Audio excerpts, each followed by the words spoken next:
Hello, friends. Welcome to Creative Medicine. In this lecture, we will learn about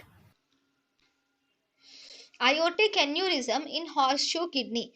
If there is aortic aneurysm with horseshoe kidney, for aortic aneurysm with horseshoe kidney, preoperative angiography is essential.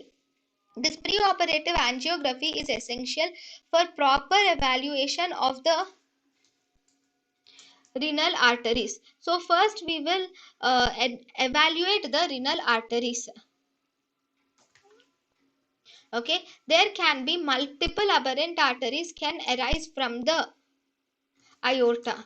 So as a result, in horseshoe kidney we should evaluate the renal arteries to identify the multiple aberrant arteries arising from the aorta.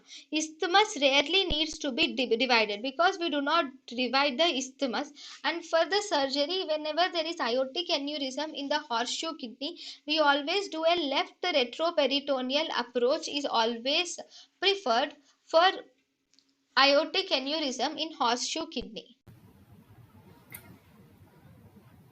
thank you and thank you for watching.